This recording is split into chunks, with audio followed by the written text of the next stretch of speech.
Hi guys, this is Amell and Lauren, and for Energy 3 we had problems 8, 9, and 10. So for number 8, it asks, what is the speed v of the block when it leaves a track? So the speed that we're finding is through velocity. So first we start off by plugging in the potential energy up at like point A up here. So potential energy is mass times gravity times y. So here's your y value, and your gravity is 9.8, and your mass is 0.454 kilograms. Subtracting that by the by the kinetic energy at point B right here. So our mass stays the same, our gravity, and only our y value changes. So here, 10.678 is actually our total energy, and so our total energy for the whole situation, but then up here at point A, we know that our potential energy equals our total energy because it's not moving. So we know that up here is our total, but it's also our potential. So we solve this by plugging this into the kinetic energy formula without having V. So once we find velocity, this is before our friction section right here. So we have our velocity before our friction. Emma, why don't you start with the second equation? Okay, so then once we have our velocity before our friction, we plug that into this equation and then plug in our acceleration, which is u times g times tangent x. And we got 11.6 minus our velocity initial, which was 47.04. And then we square rooted our answer, and that's what we got. So, yeah, to explain this one more time, that we have velocity final, which has to be after this whole friction. So this first one is velocity before you hit the rough patch, and you have to count for the rough patch in it. So this whole line is where the rough patch is. So our actual velocity right at the point of when it comes off the slope is 5.939 meters per second.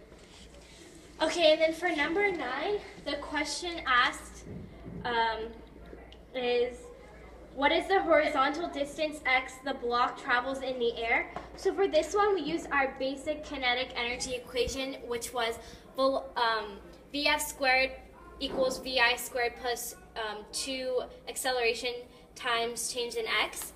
Kinematics. The kinematic equation. So we have to solve where it is at this point. So our velocity final would be 0 because doesn't have a velocity when it hits the ground.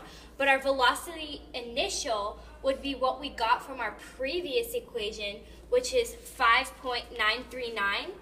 So we square root that plus 2, and our acceleration is ug change in x, which is 2 times the u, which is 0.4, times change in x, which is negative 9.8 because it's going in the negative direction. Please stand for the lunch blessing.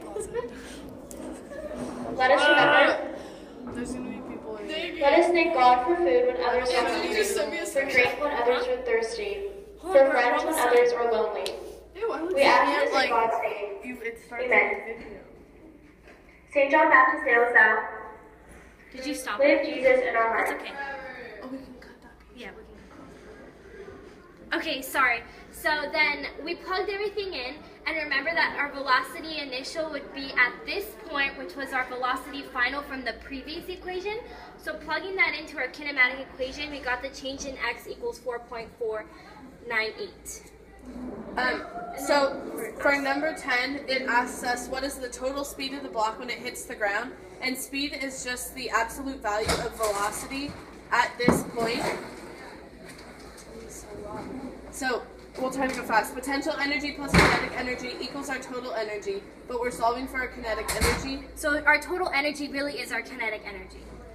Because of the way that the diagrams work. So potential energy equals mgy plus 1/2 mv squared plus 1/2 mv squared. So our final is the one on the equal sign. So then we plug in our 9.8 and our 2.2. We canceled out all the different m's, which makes our equation a little bit easier. So this is our velocity initial from the first section over here number before 8. friction. And once you find that, we calculated all that and found our velocity final, which would be at this point. It's 9.494, which is the absolute value of speed. And because it's